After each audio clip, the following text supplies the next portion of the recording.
So hello ladies and gentlemen, welcome to another session of Introduction to Deep Learning. In this section, I will be talking about implementation of Perceptron algorithm. Okay. And we will be implementing this from very scratch. Okay. So it is going to be a code along session. It is going to be very interesting. So let's proceed with this particular lecture.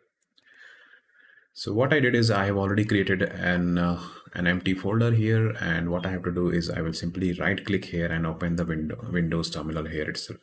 If you are not familiar with Windows terminal, so don't worry, the links for the same and the introduction about that will also be provided in the resource section itself, or the notes will also be available so that you can follow along and set up this one. So let's now go ahead and start with open the Windows terminal here. So right click Windows terminal. So it will open a default, like you can say I have already set up as git bash. So it will be already present. Again, if you are not aware of git bash, don't worry. The notes will be provided in the resource section itself. So what I have to do is, first of all, I will be creating a Conda environment here so that we can start working on the project section. So let's try to begin with that. So let's create the environment. So Conda create and hyphen prefix, and then after that we have to specify the folder where you want to store it. So it is going to be in current working directory. There will be an environment folder where we are going to store all our environment related details, okay, especially packages and all. So it will be present here, and then I'm specifying the version of the Python. So it is going to be Python is equals to 3.7, and then I'm accepting the changes. So that's why I'm providing the -y as an other extra argument. Okay, so let's try to enter this. This will create the environment. Okay, so let's wait for the environment creation. So as you can see in the background, you will see the environment folder is getting created, right? So everything will be stored there. So once we are done with this, we will be activating this environment. Okay, so let's it might take some time. Okay, so yeah, so it has also given me the command here, but if I try to run this command, so what you will do, sometimes you might face an issue. So let's try to run this. So Conda activate, if I run this, okay, and either you can provide the full path or you can also provide the relative path. So relative path means from the current working directory you can also provide the path, but sometimes you might face this kind of issue. You will face this issue that command not found error. So in that case, what we have to do is we can simply call for, instead of Conda in the first time, we have to call for source activate. Okay, activate and then // environment. So this will activate the environment that is required for us. Now let's try to do a few more stuff here. So let's try to create, first of all, a requirements.txt file which we will need to install a few of the packages. So what I will do is I will be creating this requirements.txt packages. So let's try to go with that. So touch and then requirements dot txt. So this will create an empty requirements.txt file. So let me just open this file here in the simple notepad. Okay, so let's open this one. So now here we will be writing some of the packages which is required to be installed to work on this particular section. So first of all, we will require for matplotlib. Okay, then we require a seaborn we will be using. We will also be using the notebook where we will be working on, that means Jupyter notebook. We also need the numpy. Okay, we will also require the joblib to store our, you can say, model that we will be creating, our perceptron model. So this is it, I guess. Okay, so we will be utilizing all this to work on our project. So let me save this one, and now let's go back to our terminal again. So here, so you are back to the terminal. Now here what you have to do is, let's try to install this. So we will call for pip install -r, that is recursively installed from requirements.txt. So it will start installing these packages which we have mentioned in the background. So let's try to install this. Okay, so this might take time based on your internet connection, so be patient till then. Okay, so I think it's about to finish, so we can wait for that. So now the packages are installed. As you can see, it is completed. So after this, what we can do is we can simply start Jupyter notebook at this particular location. So Jupyter and then -notebook. Okay, so let's try to enter, and this will open Jupyter notebook in your default browser. Okay, so for me, Chrome is my default browser, so it may be different for your case. So this is what now Jupyter Notebook looks like. So we have already created this one, and now let's try to create a new Jupyter Notebook here. So Jupyter Notebook Python 3 Jupyter kernel, and this will start a new notebook. So now let's rename this notebook. So let's call this as Perceptron. Okay, and press enter. So now what we can do is we can import few of the important libraries which we are going to utilize in our use case. Okay, so let's try to import that. So we are looking for import OS. Okay, and then import, this is pandas as well. Okay, which I think we haven't installed it, but it's okay. If let's say if you have not installed a particular library, so for that what we can do is we can simply also install it from here. So we will call for pip install pandas. So this will install the library pandas in my current working environment. Okay, so that is conda environment. So it says that requirement already satisfied, so that means it is already done, I guess. Okay, so maybe we can verify it here. So actually we did not mention, but maybe that might have been installed as a dependency for the other packages. Okay, so that may be the possibility. And so we have already done this, so we can ignore this part. So we can install this as well. So in this form, let's say if you have not installed in that way, so we can install it in this form. So I'm commenting it. Okay, and what we can do is now let's try to import few of the things. So import that OS we have already imported. Now import matplotlib dot pyplot as plt. Then import pandas as pd. Import numpy as np. Also we can import like I think import cbon as sns, and then import, or we can say import joblib as well, which we are going to use it for saving our model as a binary format. So import joblib. Then we can also import the like some colors from matplotlib. Import matplotlib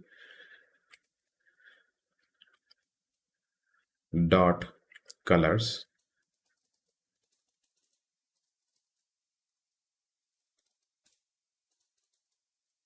and then from there I have to import the listed color map. So listed color map we are going to use. Now apart from this, we can also use the style that we want to use. So plt dot style dot use, and right now I really like this 538, so we can use this. And again, this is an optional step, it's not required at all. If you don't want it, so it's okay. So I'm just writing it, this is an optional step.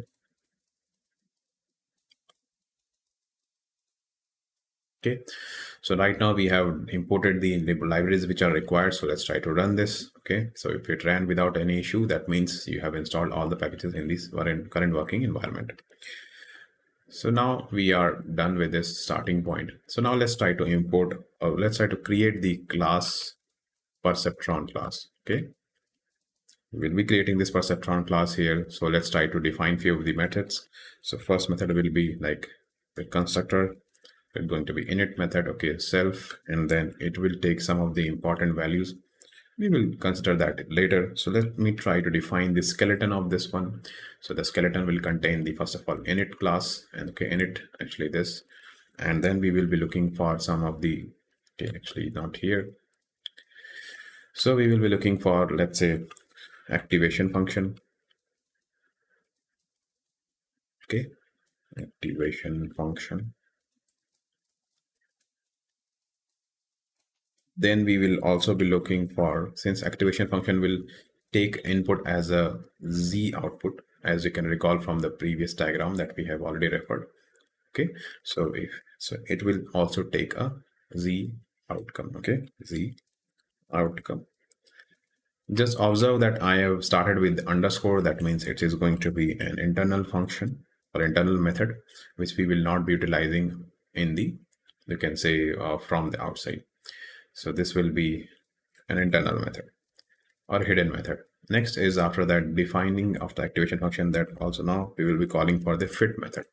So fit method will take the, you can say, as you can recall, if you have already worked in the sklearn, so what we do first of all, so we also call for the fit method where it tries to train the model. Okay, So here we will be doing the training stuff. Okay. And then after that, we have other things like prediction method also is there. So predict. Okay. So this is going to be predict method. And then there will be a total loss. Okay.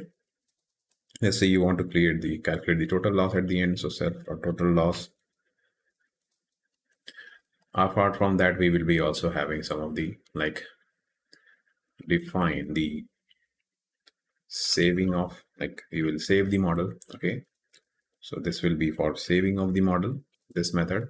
Then we, if you want to load the model, so we can call for a load as well. So load model will also be there. Okay.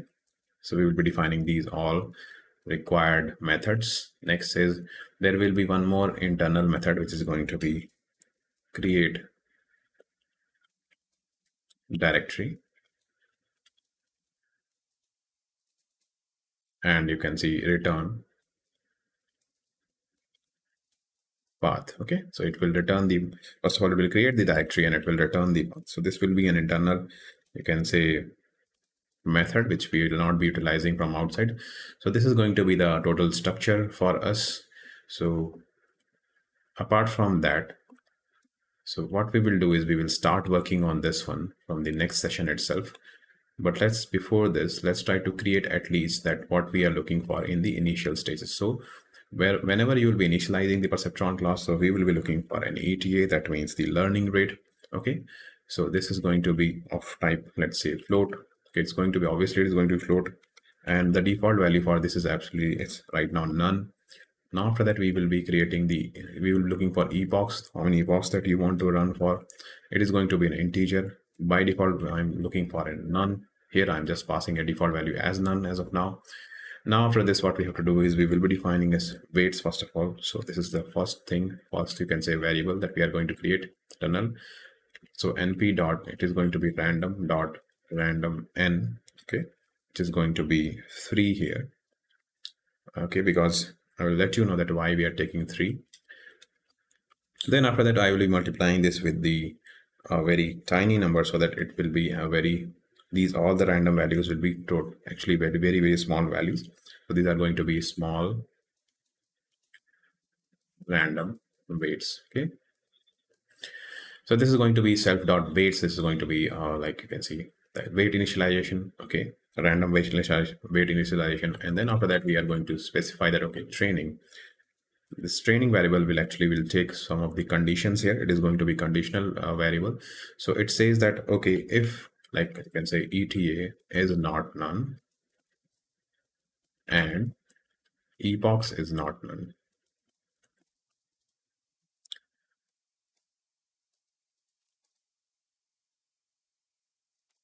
So this, if these two cases are there, so accordingly, let's say both of them are not none. So that means we are providing it for the training. Okay, or we can say that is training. So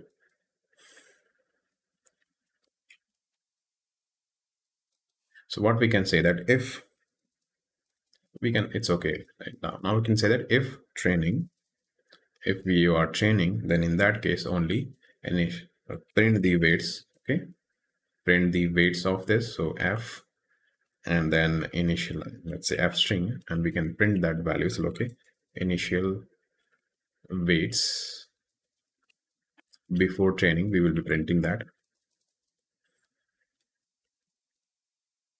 and we can mention the values here. So it is going to be self dot weights. Okay, so this will be your like that we will only be printing the weights, initial weights, when we will be training. Okay, otherwise we will not print that. Next is self dot eta is going to be is equals to eta only, and then self dot epochs is going to be epochs. Okay,